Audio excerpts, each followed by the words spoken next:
Hello everyone, मैं Arjun Bhargava Minaj education hub में आपका स्वागत करता हूं। दोस्तों, आज हम संविधान का पहला टॉपिक संविधान निर्माण एवं संविधान सभा के बारे में अध्ययन करेंगे, जो कि भारतीय संविधान के अंतर्गत जो हमारा पहला टॉपिक है, भारतीय संविधान का निर्माण, अर्थात कि भारतीय संविधान का निर्माण किस प्रकार हुआ, इस पर क्या क्या प्रभाव पड़े, किन किन देशों से हमने क्या क्या चीजें ली और संविधान निर्माण में महत्वपूर्ण व्यक्ति कौन थे जिनका महत्वपूर्ण योगदान रहा, कौन सी ऐसी प्रमुख घटनाएं रही जिनका भारतीय संविधान के निर्माण में योगदान था। इसके बारे में आज हम अध्ययन करेंगे। तो देखिए स्टूडेंट, सबसे पहले आप समझिए, एक शब्द आपके सामने है संविधान। संविधान शब्द का अर्थ क्या है? देखिए, संविधान शब्द जो है इंग्लिश शब्द कॉन्स्टिट्यूशन से बना है। इसके लिए जो अंग्रेजी शब्द प्रयोग हुआ है वो कॉन्स्टिट्यूशन शब्द प्रयोग हुआ है।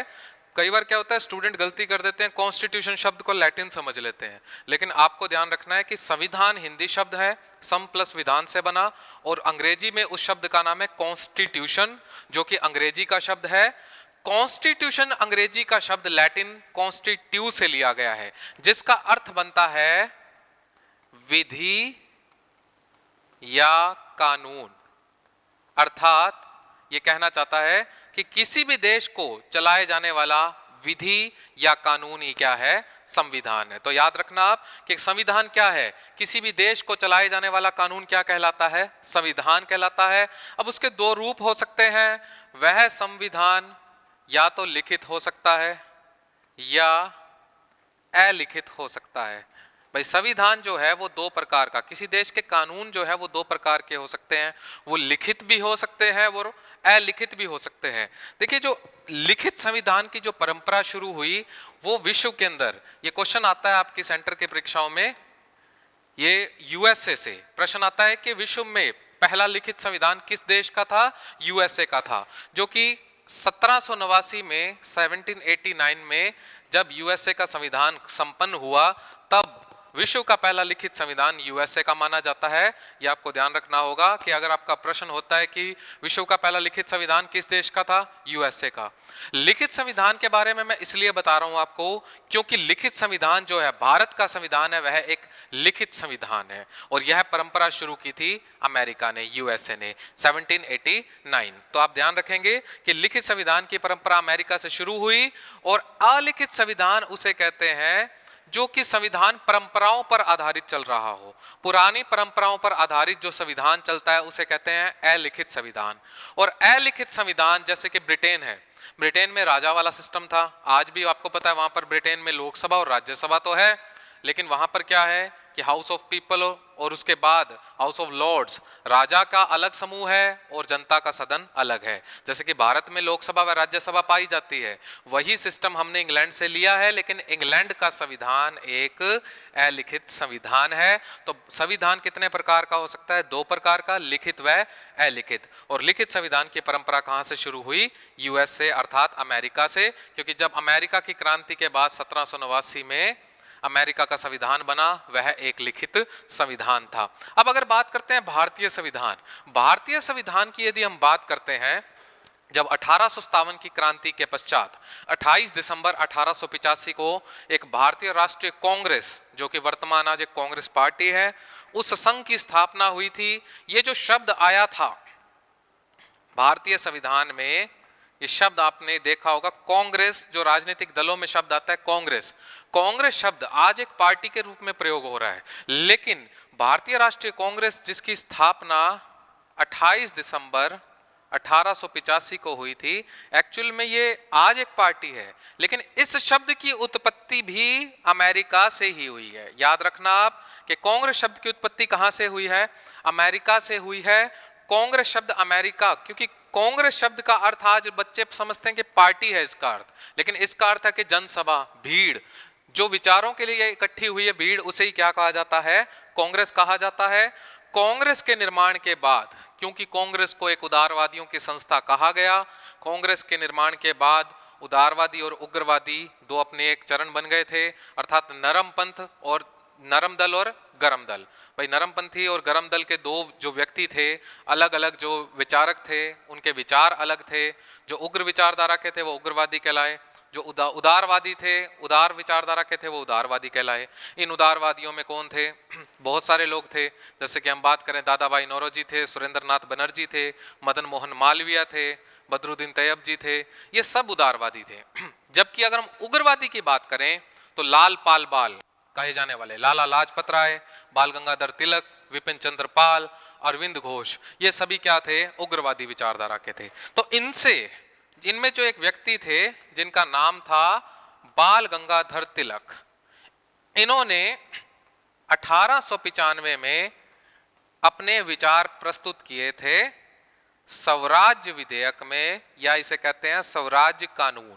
ये क्वेश्चन आपका बन सकता है परीक्षा में, बहुत ही अच्छा प्रश्न बनता है कि भारतीय संविधान की पहली झलक किसमें दिखाई देती है? जिसका उत्तर बनेगा 1895 बाल गंगाधर तिलक का स्वराज्य विधेयक। इसे कहते हैं स्वराज्य दर्शन, स्वराज्य के विचार, खाली स्वराज्य कह देते हैं या स्वराज्य विधेयक कह लेते हैं। क्योंकि तिलक, देखिए तिलक जो थे कांग्रेस की सदस्यता में इन्होंने भाग लिया था, कांग्रेस के 5वें अधिवेशन में इन्होंने भाग लिया था, परंतु फिर उससे अलग होकर 1895 में अपने एक अलग विचार दिए, किसके अंतर्गत? स्वराज विधेयक में। तो स्वराज के अंतर्गत तिलक ने क्या मांग की थी कि हर आदमी को विधि के समक्ष कानून समानता चाहिए, हर आदमी को घूमने की आजादी चाहिए, हर आदमी को प्रत्येक कार्य करने की आजादी चाहिए, हर आदमी को मतदान का अधिकार चाहिए।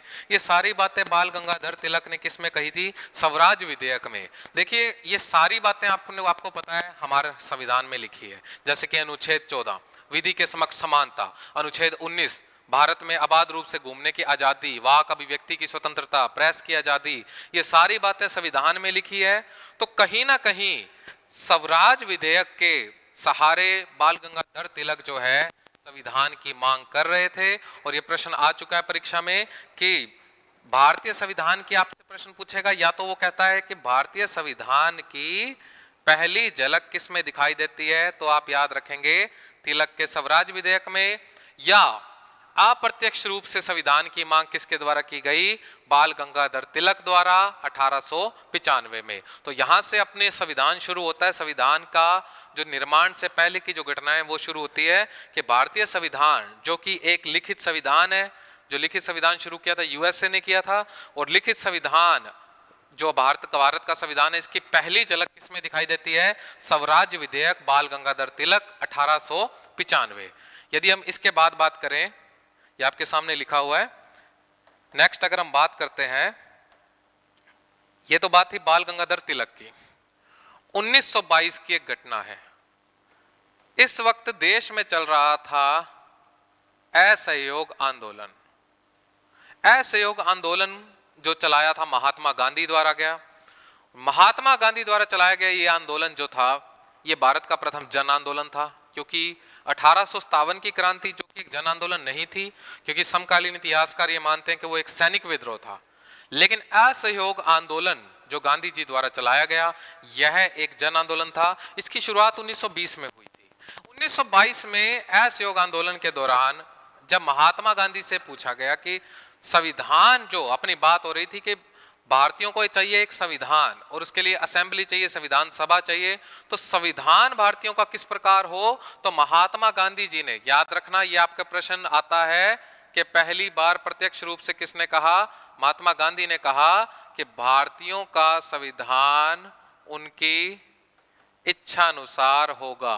एज इट इज कोटेशन आती है परीक्षा में कि किसने कहा कि भारतीयों का संविधान उनके इच्छा अनुसार होना चाहिए? महात्मा गांधी ने। कब कहा? 1922 में असहयोग आंदोलन के दौरान। देखो बाल गंगाधर तिलक पे आपका प्रश्न बनेगा, संविधान की पहली झलक किसमें दिखाई देती है? तिलक के स्वराज विधेयक में। दूसरा आपका क्वेश्चन बनता है कि भारतीयों का संविधान उनकी इच्छा अनुसार होगा, ये किसने कहा? महात्मा गांधी ने। रिटर्न में नहीं दिया लेकिन इन्होंने स्टेटमेंट दी। ठीक है, इसके बाद जो अगली बात है वो है 1928 1928 में पेश की गई थी नेहरू रिपोर्ट। अब ये क्या चीज थी, इस पर ध्यान दीजिए। नेहरू रिपोर्ट क्या था? देखिए जब 1927 में साइमन कमीशन भारत आया था, साइमन कमीशन के दौरान आपको पता है साइमन कमीशन का विरोध हुआ, go Simon, Simon go back के नारे लगे थे, क्योंकि साइमन कमीशन में 7 सदस्य थे और 7 ही अंग्रेज सदस्य थे। उसके जो सचिव थे बिरकन हेड जो थे उनकी अध्यक्षता में आया था, और सभी सदस्य अंग्रेज होने के कारण लाला लाजपत राय ने इसका खासकर विरोध किया, जिसमें लाठीचार्ज में उनकी हत्या भी कर दी गई थी। तो साइमन कमीशन के बाद अंग्रेजों ने भारतीयों को एक चैलेंज रखा कि आप अगर अपनी बात को समक्ष हमारे रखना चाहते हैं तो एक परफॉर्मा आप तैयार करके दीजिए। उस चैलेंज को एक्सेप्ट किया था मोतीलाल नेहरू ने। किसके द्वारा? जवाहरलाल नेहरू के पिता थे मोतीलाल नेहरू। मोतीलाल नेहरू ने पेश की 1928 में नेहरू रिपोर्ट, जिसके अध्यक्ष मोतीलाल नेहरू थे। इसमें 8 से 10 सदस्य और भी थे, सुभाष चंद्र बोस भी थे, कुरैशी साहब भी थे, इसके अंदर बहुत सारे और लोग भी थे, इसके अंदर जैकर भी थे, तेज बहादुर सप्रू भी थे, बहुत सारे लोग इसमें शामिल थे। लेकिन अध्यक्षता किसने की थी? मोतीलाल नेहरू ने। मोतीलाल नेहरू ने अपनी नेहरू रिपोर्ट में यह बोला था कि हम भारत को जितनी जल्दी हो जाए एक अधिराज्य स्वीकार करना चाहते हैं, अर्थात भारत को एक डोमिनियन बना देना चाहते हैं, क्योंकि इस समय भारत उपनिवेश था। किसका? अंग्रेजों का उपनिवेश, ब्रिटेन का उपनिवेश था, और ये चाहते थे कि भारत में एटलीस्ट हमारी सरकार बना दी जाए, भारत को अधिराज्य बना दिया जाए। दूसरा, इन्होंने कहा था कि भारत में हमें सांप्रदायिक चुनाव नहीं चाहिए, अर्थात जो हमारी सरकार बने, जो हमारा संविधान बने, जो भी जिस तरह के भी चुनाव हो उसमें हमें सांप्रदायिकता चुनाव नहीं चाहिए। क्योंकि 1909 के अंतर्गत मार्ले मिंटो सुधार के अंतर्गत जो अपने मार्ले भारत सचिव थे, मिंटो भारत के वायसराय थे, उन्हीं के नाम पे 1909 का जो भारत परिषद अधिनियम था उसका नाम पड़ा मार्ले मिंटो सुधार। और मार्ले मिंटो सुधार के अंतर्गत जो मुसलमानों को अलग प्रतिनिधित्व दिया गया था, उन्होंने कहा था कि हमें इस तरह का कोई अलग प्रतिनिधित्व नहीं चाहिए, अर्थात हमें भारत में सांप्रदायिक चुनाव नहीं चाहिए। अर्थात ये किसी भारतीय द्वारा एक प्रयास किया गया था। तो आप याद रखेंगे, किसी भारतीय द्वारा संविधान बनाए जाने का प्रथम प्रयास क्या था? उत्तर बनेगा नेहरू रिपोर्ट। देखिए, संविधान की पहली झलक दिखाई देती है बाल गंगाधर तिलक के स्वराज विधेयक में। पहली बार प्रत्यक्ष रूप से किसने कहा? महात्मा गांधी ने, कि भारतीयों का संविधान उनका इच्छा अनुसार होना चाहिए। किसी भारतीय द्वारा संविधान बनाए जाने का प्रथम प्रयास क्या था? नेहरू रिपोर्ट 1928 में पेश की गई। उसके बाद 1934 के अंतर्गत एक व्यक्ति थे, कम्युनिस्ट थे, एमएन रॉय, मानवेंद्र नाथ रॉय, जो कि CPI communist party of India जिसके पहले अध्यक्ष भी थे। तो आप याद रखेंगे एमएन रॉय। एमएन रॉय ने एक बात कही थी कि संविधान सभा, अगर आपको संविधान चाहिए तो उसमें औपचारिकता का प्रयोग कीजिए। और ये आपका प्रश्न आया था कि औपचारिकता या औपचारिक रूप से संविधान सभा के गठन की मांग किसके द्वारा की गई? एमएन रॉय द्वारा की गई थी। और इसके बाद जब कांग्रेस को संभाला जवाहरलाल नेहरू ने, 1936-37 के अंतर्गत कांग्रेस का अधिवेशन होता है, फैजपुर अधिवेशन। और फैजपुर अधिवेशन के दौरान आपको बता देता हूं, फैजपुर अधिवेशन जब हुआ, इस दौरान पहली बार असेंबली की मांग की गई, या आप याद रखेंगे संविधान सभा की मांग की गई। संविधान सभा की मांग फैजपुर अधिवेशन में की गई थी, आपको ध्यान रखना पड़ेगा। अध्यक्षता जवाहरलाल नेहरू द्वारा की गई। प्रश्न आपका बनेगा कि प्रथम बार संविधान सभा या असेंबली की मांग किस अधिवेशन में की गई? कांग्रेस के फैजपुर अधिवेशन में। इसके जस्ट बाद अगला 1938 के अंतर्गत हुआ था कांग्रेस का हरिपुरा अधिवेशन। हरिपुरा अधिवेशन की एक खास बात है, इसकी अध्यक्षता करने वाले थे सुभाष चंद्र बोस। इसकी अध्यक्षता किसके द्वारा की गई? सुभाष चंद्र बोस द्वारा। एकमात्र अधिवेशन जिसकी अध्यक्षता एससी बोस द्वारा की गई थी, आपको याद रखना है। यह प्रश्न बहुत ही इंपॉर्टेंट है, सेंटर की परीक्षाओं के लिए इतना इंपॉर्टेंट क्वेश्चन है कि कांग्रेस के किस अधिवेशन की अध्यक्षता सुभाष चंद्र बोस द्वारा की गई? हरिपुरा अधिवेशन 1938। इसमें जवाहरलाल नेहरू द्वारा कहा गया कि जो हमने संविधान सभा की डिमांड की थी, इस संविधान सभा के चुनाव हमें वयस्क मताधिकार द्वारा चाहिए। अर्थात हमें चुनाव कैसे चाहिए? प्रत्यक्ष चाहिए। कि भारत में उस समय 21 साल आयु थी, आज 18 वर्ष है। 18 वर्ष का व्यक्ति मतदान करता है, उसे हम कहते हैं वयस्क मताधिकार। या उसे हम कहते हैं प्रत्यक्ष चुनाव, जैसे कि आप अपने क्षेत्र में, शहरी क्षेत्र में एमएलए को वोट देते हैं या आप पार्षदों को वोट देते हैं, ग्रामीण क्षेत्र में आप सरपंच को वोट देते हैं या पंचों को वोट देते हैं। ये सारे वोट प्रत्यक्ष होते हैं, क्योंकि जो 18 साल का व्यक्ति है वो जाकर मतदान करता है। इसे ही हम वयस्क मताधिकार कहते हैं। और वयस्क मताधिकार की मांग प्रत्यक्ष रूप से कब की गई? हरिपुरा अधिवेशन में। उसके बाद 1940 के अंदर, अगस्त 1940, जिसे कहते हैं अगस्त प्रस्ताव, अगस्त 1940 में आया अगस्त प्रस्ताव। इस प्रस्ताव में भारत के वायसराय इस समय थे लिनलिथगो। याद रखेंगे आप, इस समय भारत के वायसराय कौन थे? लिनलिथगो। लिनलिथगो ने इनकी सभी बातों पर गौर किया और इन सभी बातों, जवाहरलाल नेहरू की सभी बातों को मानने को तैयार थे, अर्थात कांग्रेस पार्टी की जो भी डिमांड्स थी उसको मानने को तैयार थे। दूसरी तरफ मोहम्मद अली जिन्ना जो थे, पाकिस्तान की मांग तो उठ ही चुकी थी, ये तो रहमत अली चौधरी द्वारा शब्द आ ही चुका था पाकिस्तान। लेकिन यहां पर लिनलिथगो ने अगस्त प्रस्ताव में संविधान और संविधान सभा और वयस्क मताधिकार जो भी शर्तें थी सभी शर्तों को मान लिया। बदले में लिनलिथगो ने एक प्रस्ताव रखा कि आपको अगर अपना संविधान बनाना है तो बना दिया जाएगा, परंतु आप ये कार्य द्वितीय विश्व युद्ध के बाद करें, क्योंकि इस समय भारत में 1900, आपको पता होगा विश्व के अंदर 1939 से लेकर 1945 तक दूसरा वर्ल्ड वॉर चल रहा था, द्वितीय विश्व युद्ध चल रहा था। और प्रथम विश्व युद्ध में भारतीय सेना ने भाग लिया था बढ़ चढ़कर। अब ये चाहते थे कि दोबारा वही बढ़ चढ़कर सेना भाग ले, तो अब इन्होंने बोला कि आपको एक संविधान दे दिया जाएगा, लेकिन वो संविधान आपको द्वितीय विश्व युद्ध, सेकेंड वर्ल्ड वॉर के बाद दिया जाएगा। इसीलिए ये बात अस्वीकार कर दी कांग्रेस ने और अगस्त प्रस्ताव अस्वीकार हो गया। फिर एक और इंपॉर्टेंट घटना घटी। मार्च 1942 के अंतर्गत भारत में आया Simon commission, sorry Simon commission नहीं, क्रिप्स मिशन।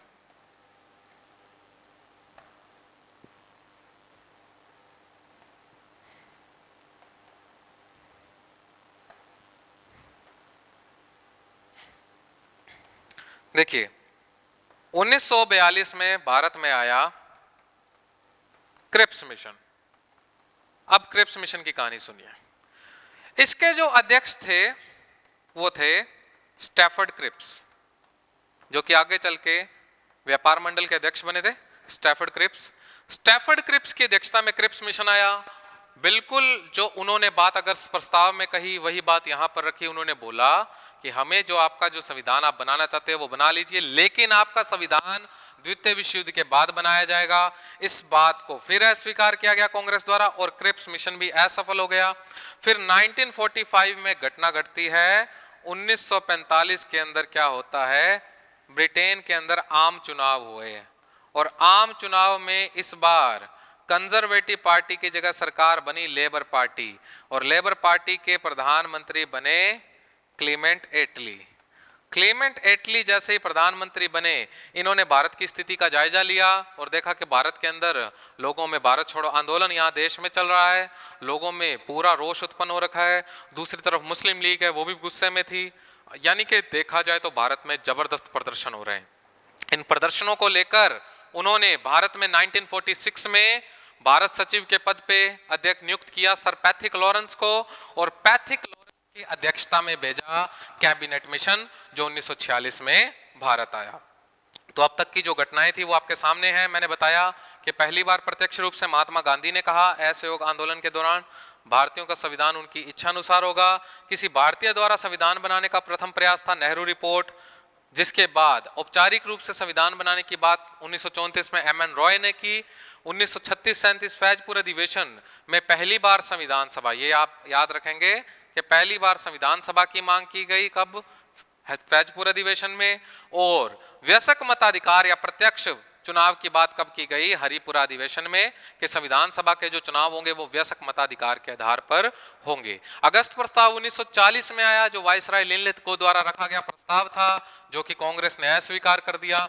उसके बाद क्रिप्स मिशन को भी अस्वीकार कर दिया 1942 में, जो कि स्टैफर्ड क्रिप्स की अध्यक्षता में आया था। फिर 1945 आम चुनाव, क्योंकि आपको पता है द्वितीय विश्व युद्ध समाप्त हो चुका था, आम चुनाव हुए ब्रिटेन में, लेबर पार्टी की सरकार जीतती है और क्लेमेंट एटली भारत के ब्रिटेन के प्रधानमंत्री बनते हैं और इन्होंने भारत के सचिव यहां पर सर पैथिक लॉरेंस को भारत भेजा और भारत में आता है कैबिनेट मिशन। ठीक है स्टूडेंट्स, ये सामने आपके लिखा हुआ है, आप इसको लिख सकते हैं, नोट कर सकते हैं। आगे चलते हैं। हाँ जी, अब 1946 में भारत में आता है कैबिनेट मिशन। 1946 के अंदर भारत में आया कैबिनेट मिशन। 24 मार्च 1946 भारत में एक आयोग आया जो कहलाया कैबिनेट मिशन। आपको पता है क्रिप्स मिशन असफल हो चुका था। कैबिनेट मिशन का एक अध्यक्ष जो मैंने आपको बताया, जो कि भारत सचिव के पद पे थे, sir Pethick Lawrence.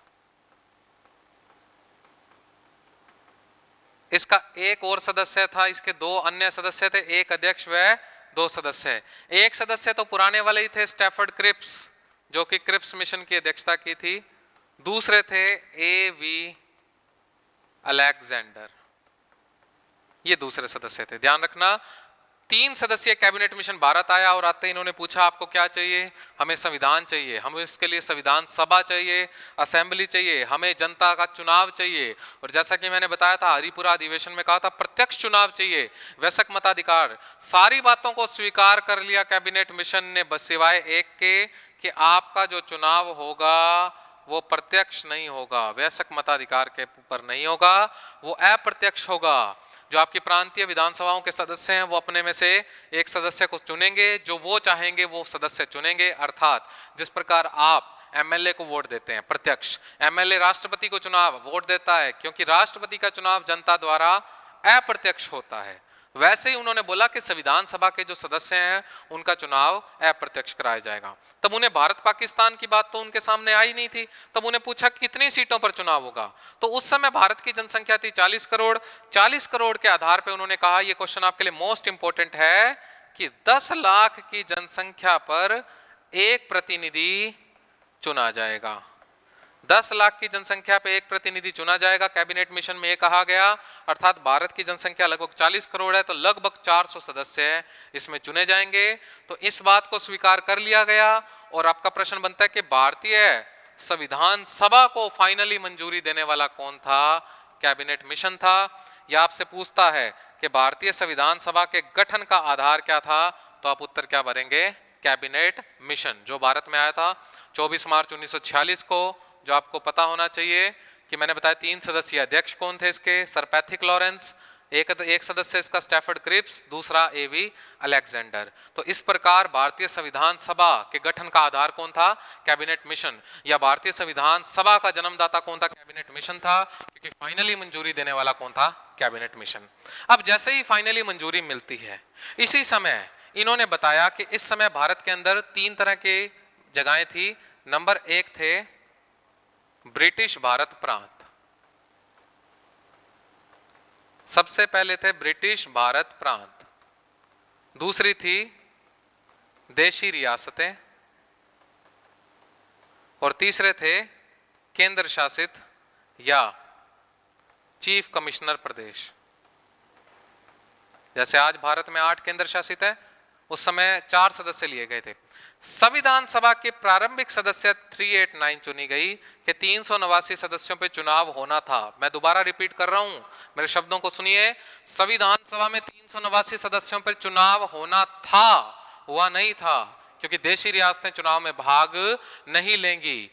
British Bharat प्रांत से 292 सदस्य चुने जाने थे, देशी रियासतों से 93, और चीफ कमिश्नरी 4 थे। कौन कौन से थे? Number 1 Delhi, number 2 Coorg Karnataka, number 3 Rajasthan का अजमेर मेरवाड़ा, जो कि पहले एक केंद्र शासित था, चौथा बलूचिस्तान।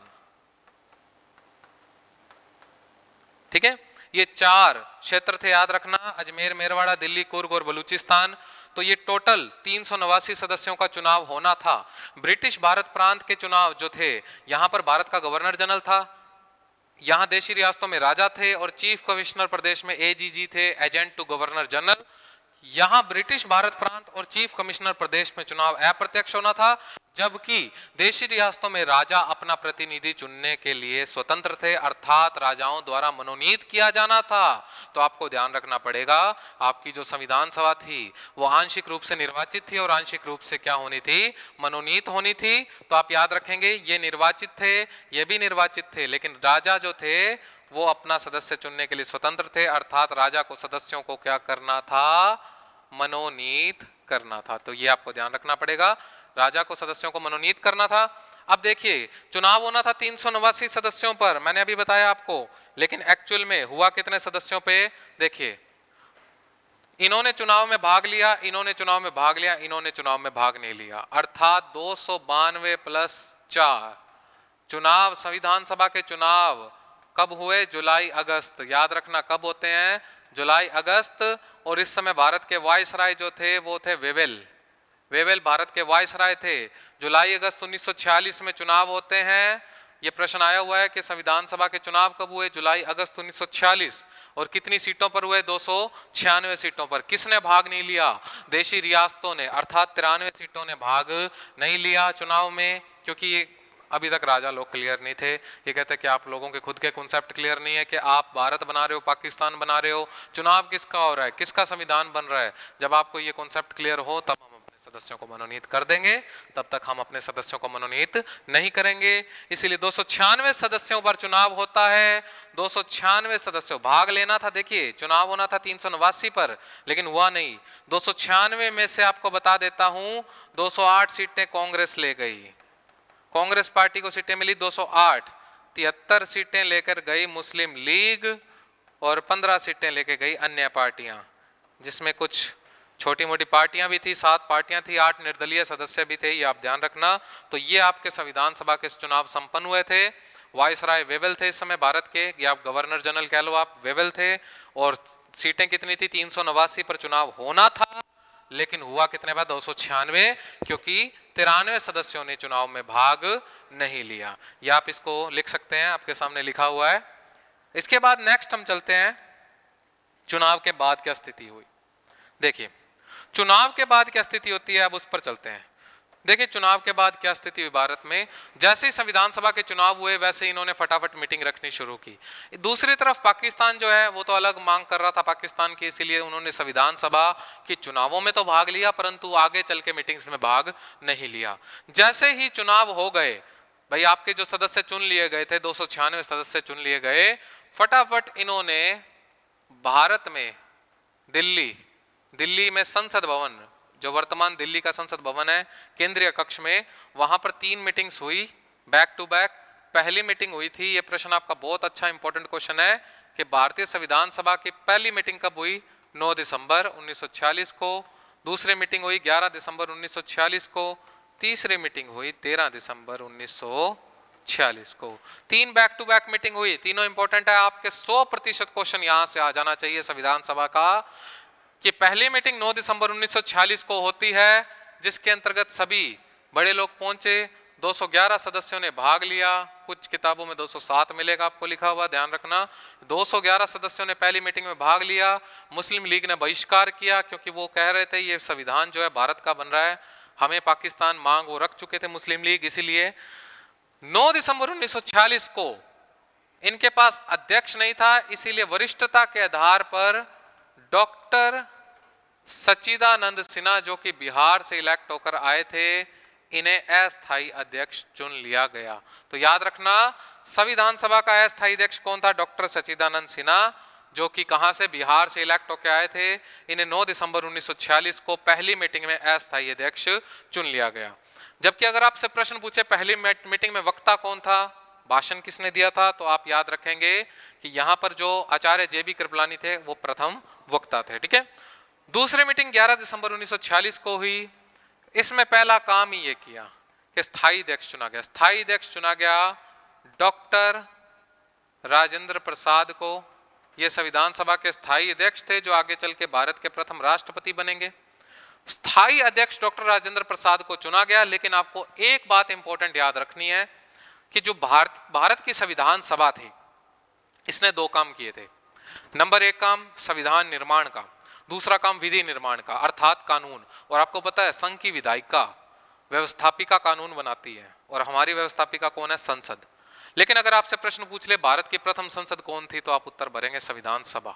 भारत की प्रथम संसद संविधान सभा को ही भारत की प्रथम संसद कहा जाता है, क्योंकि इसने संविधान निर्माण के साथ साथ कानून निर्माण का भी काम किया।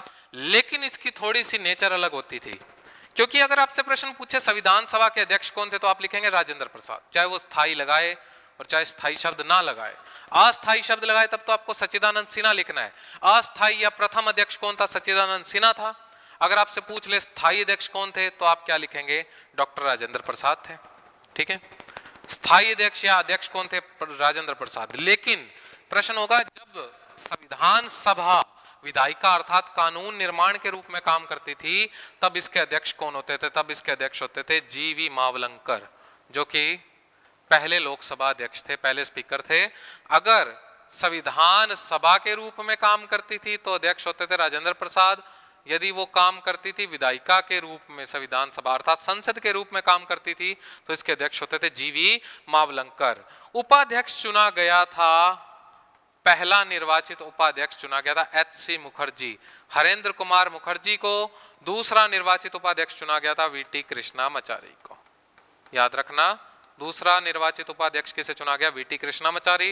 वैसे एक मनोनीत, सबसे पहले मनोनीत उपाध्यक्ष थे फ्रैंक एंथनी, पर परीक्षा में उसके बारे में पूछते नहीं है। All India Anglo Indian association के जो अध्यक्ष थे फ्रैंक एंथनी, उन्हीं के कारण जो अब वर्तमान में आंग्ल भारतीयों का प्रतिनिधित्व समाप्त हो गया है, वो उन्हीं के कारण मिला था संविधान सभा में। लेकिन आपसे प्रथम उपाध्यक्ष पूछे तो आप याद रखना एच.सी. मुखर्जी। और अगर ऑप्शन में एच.सी. मुखर्जी और वी.टी. कृष्णामाचारी दोनों हो तो आप दोनों भर दें। अगर एक हो तो आपसे एच.सी. मुखर्जी पूछा जाएगा। एक संवैधानिक सलाहकार थे, सलाह देने के लिए एक व्यक्ति चुना गया था जो कि बहुत ही अनुभवी थे, जिनका नाम था बी.एन. राव, बेनेगल नरसिम्हा राव, जो संविधान सभा के संवैधानिक सलाहकार थे। ये सारी बातें 11 दिसंबर 1946, जबकि उपाध्यक्ष की बात अलग थी, वो बाद में चुने गए थे। ठीक है, 13 दिसंबर 1946 को जवाहरलाल नेहरू ने संविधान सभा के सामने उद्देश्य प्रस्ताव रखे। उद्देश्य प्रस्ताव का मकसद था कि भारतीय संविधान के निर्माण के क्या क्या उद्देश्य हैं। हम एक भारत संघ का निर्माण करेंगे, प्रांतों में सरकार बनेगी, संघात्मक शासन व्यवस्था बनेगी, जो कि कनाडा से ली हमने। इसके अतिरिक्त अल्पसंख्यकों का ध्यान रखेंगे, पिछड़ों का विशेष ध्यान रखेंगे, समानता मिलेगी, स्वतंत्रता मिलेगी, सबको न्याय मिलेगा। ये सारी बातें भारतीय संविधान की प्रस्तावना में लिखी है, यही बातें उद्देश्य प्रस्ताव में लिखी हुई मिली थी। तो ये नेहरू ने पेश किए, जिसे संविधान सभा ने 22 जनवरी, एक महीने के इंतजार के बाद 22 जनवरी 1947 को स्वीकार कर लिया। तो ये तीनों दिन आपके सामने लिखे हुए बोर्ड पे। 9 दिसंबर 1946 प्रथम अध्यक्ष या अस्थायी अध्यक्ष कौन थे? सच्चिदानंद सिन्हा। स्थायी अध्यक्ष या अध्यक्ष कौन थे? राजेंद्र प्रसाद।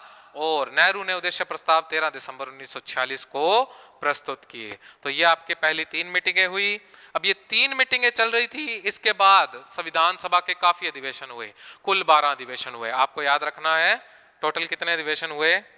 12 अधिवेशन, जिसे हम कहते हैं इन शॉर्ट 11 + 1 अधिवेशन, क्योंकि ये 12वां जो अधिवेशन था ये अंतिम दिन होएगा 24 जनवरी 1950 को, जिसे एक मीटिंग भी कह सकते हैं और एक अधिवेशन। संविधान सभा का एकमात्र अधिवेशन जो एक दिन का था वो था 24 जनवरी 1950 का। अब सुनिए, भारतीय संविधान 3 बार पढ़ा गया। इसका वाचन कितनी बार हुआ? 3 बार।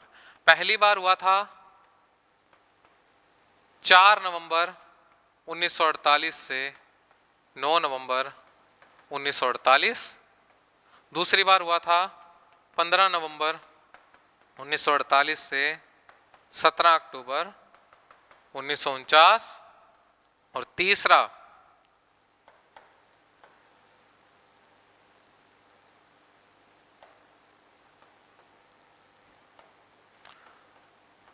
49। तीसरा और अंतिम अधिवेशन जवाहरलाल नेहरू के जन्मदिन पे 14 नवंबर 1949 से 26 नवंबर 1949। अब यहाँ इंपॉर्टेंट बात आपके सामने फिर आ रही है, ध्यान दीजिए। 26 नवंबर 1949, ये इस दिन आपका संविधान पूर्ण हो गया। याद रखना, 9 दिसंबर 1946 से शुरू हुआ था और 26 नवंबर 1949 को पूरा हो गया। इसे कहते हैं इस दिन संविधान अंगीकृत हुआ। आत्मार्पित 3 शब्द आते हैं, ध्यान रखना भाई। अंगीकृत, आत्मार्पित और अधिनियमित। और आपको बता देता हूं, इसी दिन आपका संविधान आंशिक रूप से लागू भी हो गया। आंशिक रूप से लागू इसलिए हो गया क्योंकि भाग आपका 2 नागरिकता इसी दिन लागू हो गया था।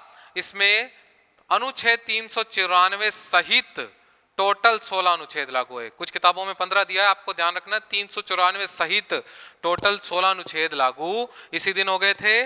बाकी के जो अनुच्छेद थे अर्थात संविधान का बाकी का हिस्सा था वो 26 नवंबर के 2 महीने बाद 26 जनवरी 1950 को लागू हुआ। अब देखिए आपका प्रश्न बनता है संविधान का वाचन कितनी बार हुआ, पढ़ा कितनी बार गया? 3 बार। 4 नवंबर से 9 नवंबर 48, 15 नवंबर 48 से 17 अक्टूबर 1949 और 14 नवंबर 49 से 26 नवंबर 1949 ये अंतिम वाचन था। अंबेडकर जी ने प्रस्ताव पास किया, पेश किया। इस दिन कहते हैं अंगीकृत। अंगीकृत का मतलब लागू होना नहीं है, एडॉप्ट करना है, ग्रहण करना है। हमने जैसा संविधान को बनाया वैसा उसको ग्रहण किया, इसे कहते हैं अंगीकृत करना। आत्मार्पित और अधिनियमित संविधान हमारा आंशिक रूप से लागू हुआ। अनुच्छेद 394 सहित टोटल 16 अनुच्छेद इसी दिन लागू हो गए। जबकि संविधान पूरा लागू कब हुआ? 26 जनवरी 1950 को लागू हुआ।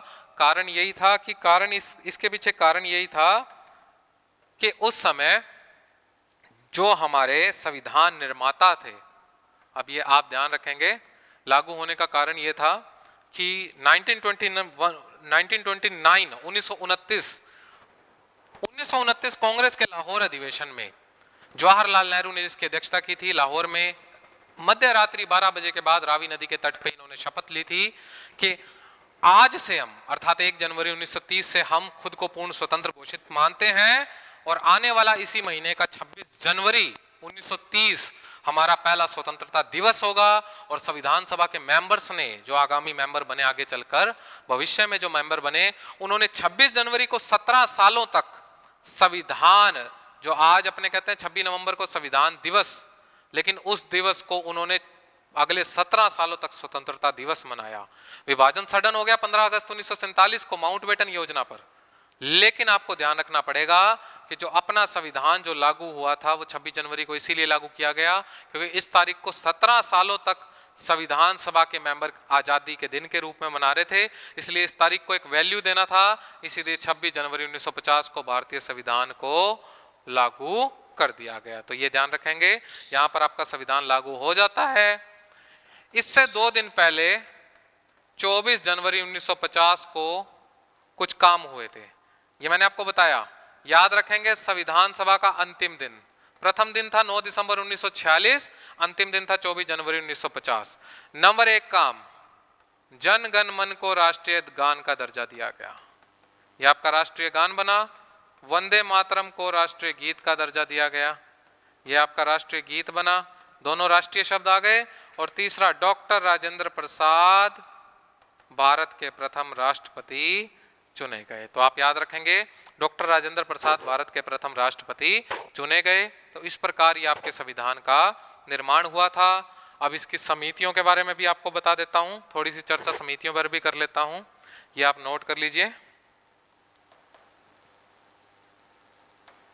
हाँ जी, अब अगर बात करें समितियों की, संविधान बनाने के लिए कुछ समितियां बनाई गई थी, अलग अलग कामों के लिए अलग अलग समितियां। जैसा कि मैंने आपको बताया, संवैधानिक सलाहकार थे BN राव। संविधान अगर आपको सलाह चाहिए तो सलाह के लिए बनाया गया था किसको? BN राव को। लेकिन अगर आपको अपनी रिपोर्ट सबमिट करनी है तो आप करेंगे, अध्यक्ष जो है डॉक्टर राजेंद्र प्रसाद को। डॉक्टर राजेंद्र प्रसाद जो कि संविधान सभा के अध्यक्ष थे, उन्हें भी कुछ समितियों का अध्यक्ष बनाया गया था। देखिए, संविधान सभा की कुछ समितियां इंपॉर्टेंट है, जैसे कि संघ संविधान समिति, संघ शक्ति समिति, वार्ता समिति। इन तीनों समितियों के अध्यक्ष थे जवाहरलाल नेहरू। ठीक है। दूसरा फेमस समिति थी प्रांतीय संविधान समिति। प्रांतीय संविधान समिति के साथ मूल अधिकार, फंडामेंटल राइट समिति। और तीसरा माइनॉरिटी की जो समिति थी, अल्पसंख्यक समिति। इन तीनों के अध्यक्ष थे सरदार पटेल। इसके अलावा संचालन समिति, प्रक्रिया नियम समिति और झंडा समिति। याद रखना भाई, ये मैं अलग से बता देता हूं आपको, झंडा समिति में जो गलती करते हैं बच्चे वो आपको मैं अलग से बता देता हूं। देखिए, इन दोनों समितियों के अध्यक्ष थे डॉक्टर राजेंद्र प्रसाद। क्या होता है कि सेंटर की परीक्षाओं में क्वेश्चन आता है झंडा समिति के अध्यक्ष कौन, और बच्चे भराते हैं जेबी कृपलानी, क्योंकि पहले ऐसा प्रश्न आ जाता था, लेकिन वो तथ्य पूर्णतः गलत है। झंडा समिति नाम से कोई समिति नहीं थी। एक्चुअल में 23 जून 1947 को समिति बनी थी। इसका नाम था तदर्थ राष्ट्रीय झंडा समिति। इस समिति के अध्यक्ष आपको याद रखना पड़ेगा, जो झंडा समिति थी या तदर्थ राष्ट्रीय झंडा समिति, इसके अध्यक्ष डॉक्टर राजेंद्र प्रसाद ही थे। आपको अगर प्रश्न पूछे आ जाए झंडा समिति या ध्वज समिति इसके अध्यक्ष कौन थे, तो आप उत्तर भरेंगे डॉक्टर राजेंद्र प्रसाद। संचालन समिति, प्रक्रिया नियम समिति या झंडा समिति, इन तीनों समितियों के अध्यक्ष कौन थे, डॉक्टर राजेंद्र प्रसाद। फिर अगर आपसे पूछ ले कार्य संचालन समिति के अध्यक्ष कौन थे, तो आप भरेंगे के.एम. मुंशी। ये कार्य संचालन समिति के अध्यक्ष थे। देखो, सबसे इंपॉर्टेंट काम था संविधान का प्रारूप बनाना, और संविधान का पहला प्रारूप किसकी देखरेख में बना था, वो व्यक्ति थे बी.एन. राव। जब पहला प्रारूप बन गया तो इस प्रारूप पर जांच करने के लिए 29 अगस्त 1947 को एक समिति बनी, जिसे कहते हैं संविधान की प्रारूप समिति, या कहते हैं पांडुलेखन होना, या संविधान की मसौदा समिति, या संविधान की ड्राफ्ट कमेटी। ये सारे एक ही नाम है, संविधान सभा की प्रारूप समिति, पांडुलेखन, मसौदा या ड्राफ्ट कमेटी। और ये जो समिति बनी थी आपको बता देता हूं, इसके जो अध्यक्ष बनाए गए थे, प्रारूप समिति के जो अध्यक्ष बने थे वो थे बी.आर. अंबेडकर, डॉक्टर भीमराव अंबेडकर, जिन्हें संविधान निर्माता कहा जाता है। Doctor B R. अंबेडकर प्रारूप समिति के अध्यक्ष थे, और इसके साथ प्रारूप समिति जो 29 अगस्त 1947 को बनी थी, आजादी के 14 दिन बाद 30 अगस्त 1947 को इसकी पहली बैठक हुई थी। इस समिति का एक अध्यक्ष कौन था, डॉक्टर बी.आर. अंबेडकर। इसके अतिरिक्त इसके 6 सदस्य और भी थे। देखिए, 6 के 6 सदस्य आपको याद रखना है। पहला था एन. गोपाल स्वामी आयंगर, 370 का प्रारूप बनाने वाला यही था, अनुच्छेद 370 का। दूसरा था अल्लादी कृष्ण स्वामी अय्यर। तीसरा था माधवराव। माधवराव आए थे बी.एल. मित्र के स्थान पे, क्योंकि बी.एल. मित्र का स्वास्थ्य खराब हो गया था। चौथा था कृष्णामाचारी। देखो, कृष्णामाचारी जो आए थे वो आए थे डी.पी. खेतान के स्थान पे, क्योंकि डी.पी. खेतान की मृत्यु हो गई थी। उसके बाद थे के.एम. मुंशी,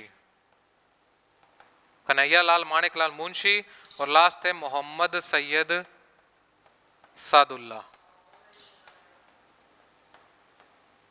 मोहम्मद सैयद सादुल्ला, ये 6 लोग थे आपके जो कि प्रारूप समिति में शामिल थे। आपको याद रखना पड़ेगा, मतलब कुल सदस्य प्रारूप समिति में 7 थे। एक अध्यक्ष कौन था, डॉक्टर बी.आर. अंबेडकर अध्यक्ष थे, यह ध्यान रखना पड़ेगा। समिति कब बनी थी, 29 अगस्त 1947 को। इसके अन्य नाम प्रारूप समिति, पांडुलेखन, संविधान मसौदा समिति या ड्राफ्ट कमेटी। इसके 6 सदस्य कौन थे, गोपाल स्वामी। देखो नाम, देखो कृष्ण जी के नाम आ रहे हैं, गोपाल, कृष्ण, माधव, कृष्णा, कन्हैया। 5 नाम तो कृष्ण जी के आगे, एक मुस्लिम लीग से था, तो याद रखना मोहम्मद सैयद सादुल्ला। ये प्रारूप समिति थी, इसने अपना काम किया संविधान के प्रारूप बनाए जाने का। तो याद रखना, संघ संविधान समिति, संघ शक्ति समिति, वार्ता समिति के अध्यक्ष नेहरू थे। प्रांतीय संविधान मूल अधिकार अल्पसंख्यक समिति के अध्यक्ष पटेल थे। संचालन, प्रक्रिया निर्माण और झंडा समिति के अध्यक्ष कौन थे, डॉक्टर राजेंद्र प्रसाद। और कार्य संचालन समिति के अध्यक्ष के.एम. मुंशी। और प्रारूप संविधान का पहला बी.एन. राव की देखरेख में बना 29 अगस्त 1947 को यह पहला प्रारूप बना था। और उसके इसी 30 अगस्त 1947 को इसकी पहली मीटिंग हुई, जिसके अध्यक्ष बी.आर. अंबेडकर, अर्थात इसका एक अध्यक्ष व 6 सदस्य, टोटल कितने थे? 7 मेंबर। प्रारूप समिति के टोटल मेंबर कितने थे? 7। एन गोपाल स्वामी अयंगर, कृष्ण स्वामी अय्यर, माधवराव कृष्णामाचारी, के मुंशी और मोहम्मद सैयद सादुल्ला। देखो इसी के साथ 1947 में जब 15 अगस्त 1947 को भारत को आजादी मिली तो स्वतंत्र भारत का पहला कैबिनेट बना, जिसके पहले अध्यक्ष अर्थात जिसके अध्यक्ष के रूप में आपको पता है कि भारत का प्रथम गवर्नर जनरल, स्वतंत्र भारत का पहला गवर्नर जनरल माउंटबेटन ही बने थे। अंतिम गवर्नर जनरल सी राजगोपालचारी रहे। इसके अतिरिक्त कुछ और तथ्य हैं, जैसे भारत के प्रथम प्रधानमंत्री जो पहला अपना मंत्रिमंडल बना, पहले प्रधानमंत्री जवाहरलाल नेहरू बने, प्रथम गृह मंत्री सरदार वल्लभ भाई पटेल बने, प्रथम विधि मंत्री डॉक्टर BR अम्बेडकर बने, प्रथम शिक्षा मंत्री जो कैबिनेट में थे वो मौलाना अबुल कलाम आजाद बने, प्रथम स्वास्थ्य मंत्री राजकुमारी अमृता कौर बनी, प्रथम श्रम मंत्री जो है या रेलवे मंत्री, रेलवे परिवहन मंत्री जॉन मथाई बने। इसके अलावा भी बहुत सारे मंत्री थे जो अपने मंत्रालय में बने, श्रम मंत्री बने, वाणिज्य मंत्री बने, संचार मंत्री बने। तो ये भारत का स्वतंत्र भारत का पहला कैबिनेट था।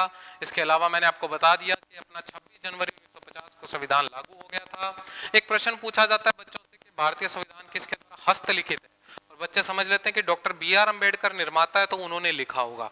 नहीं, हस्तलिखित के लिए आप याद रखेंगे नाम था प्रेम बिहारी रायजादा। तो आपको ध्यान रखना पड़ेगा प्रेम बिहारी रायजादा द्वारा जब अपना संविधान बन गया था। ये सारे फैक्ट्स आपके सामने हैं जो लिखे हुए हैं। जब अपना संविधान बन गया था उस समय 395 अनुच्छेद लिखे गए, जो आज भी 395 ही हैं। मूल रूप से संविधान में 395 अनुच्छेद ही हैं। अनुसूचियां थी 8, स्केड्यूल जो थे वो 8 थे, और 22 भाग 22 पार्ट्स में डिवाइडेशन है। ये जब संविधान बना तब की स्थिति थी 1950 की। अगर हम बात करते हैं वर्तमान 2021 की, तो वर्तमान मूल रूप से 395 अनुच्छेद ही है।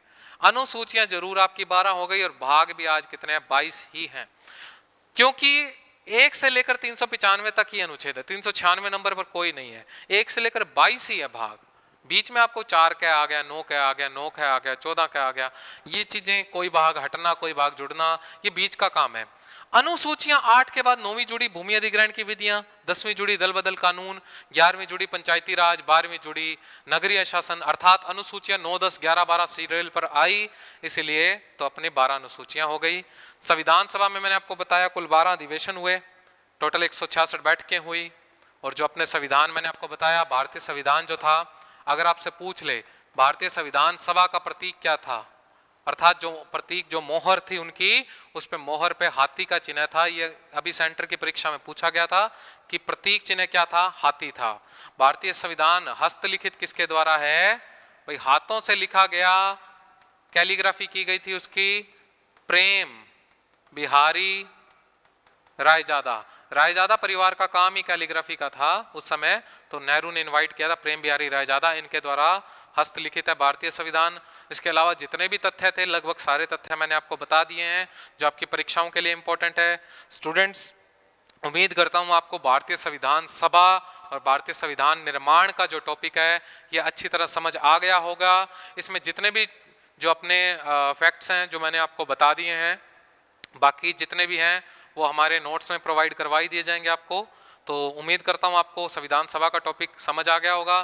ठीक है स्टूडेंट्स, जल्दी ही मिलेंगे अपनी अगली क्लास में, जिसमें अपने टॉपिक करेंगे भारतीय संविधान की प्रस्तावना के बारे में चर्चा करेंगे।